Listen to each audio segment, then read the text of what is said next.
Boy Scouts of America's Delmarva Council has published a new book about the history of the camp going all the way back to the early 60s. Dan Shortridge is one of the co-authors of the book, Go Forth to Serve.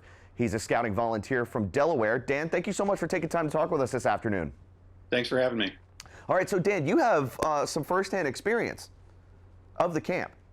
Yes, I was lucky enough to be a camper and then hired on as a staff member in the 1990s. That I really fell in love with the camp in the mid-1980s when I was a Cub Scout attending some programs there. All right, so why is it that you wrote the book? Sure, a couple different reasons. This camp is such a special place for people all over Delmarva. We've had thousands of campers over the years, hundreds of camp staff members, and even more volunteers who've just devoted their time to come and run these special programs on weekends. You walk down the trails, you walk along the Marshy Oak Creek, you smell the piney air, and you really just have this sense of peace. And I and other folks wanted to make sure that the history of this camp was preserved. So back in 1996, there was a manuscript published by Dr. Ken Gerlach, who was a longtime scouter and one of the people who helped lay out the early camp back in the 1960s. He published a history of the early camp, but we hadn't had anything since then. So I went ahead and worked with the Delmarva Council. We interviewed a lot of people, gathered a lot of information, did research, looking at old newspapers, and updated the history to the modern day with a lot of stories from the folks who've been there and done that. So what kind of stories does this book tell? Oh gosh, all sorts of stories. One of my favorites is from Bill Sterling, who's a local pastor on the Eastern Shore. He was a camper in the first couple years it opened and then worked on camp staff. And he told about a day when he was on staff in 1969 when the camp staff crowded into the staff lounge around an old fuzzy black and white TV and got to watch the moon landing in the middle of the woods, which must have just been a great thing to experience. Another one of my favorite stories was about one year the camp ran out of the bullseye targets for the archery range. They didn't have anything to stick on front of the hay bales for scouts to shoot at. So the camp director's wife at that time was a math teacher in Dorchester County.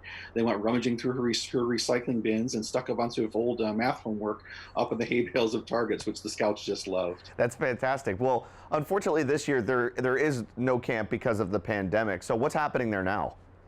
Sure, it really is sad that there are no campers there right now. It's the first time in 55 years that's happened.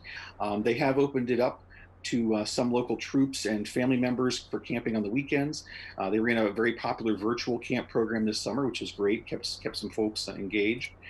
We've also had a group of former staff and volunteers form an alumni association this year, which has so far raised enough money to purchase new stand-up paddle boards to launch a new program at the waterfront next summer, hopefully when things are back in normal. Well, that sounds very exciting. So the words of the title, Go Forth to Serve, what does that mean? Where did those words come from?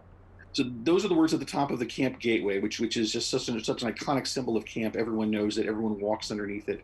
On the left, you have Enter to Learn. On the right, it says Go Forth to Serve.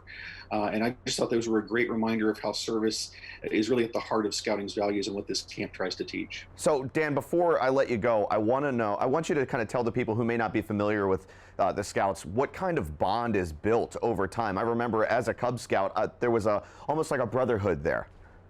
It absolutely is a brotherhood. We use the term family quite a bit, the scouting family, and it really is that. I can pick up the phone and call any one of the number of people that I worked with or camped with over the years, and we can fall right into a conversation like nothing has taken place over those intervening years. Just fall into that sync right away. So there really are some unique connections that are formed, especially from working on camp staff and being a camper. You just have these really tight bonds with people, and they really do last a long time. All right, Dan, now how is it that we can read Go Forth and Serve? It's being sold in two places. First is the Henson Reservation Scout Shop. You can also place orders through Amazon.com, on sale in both places. Very exciting. Dan Shortridge, thank you so much for taking time to talk with us this afternoon. Thank you very much. Have a great day.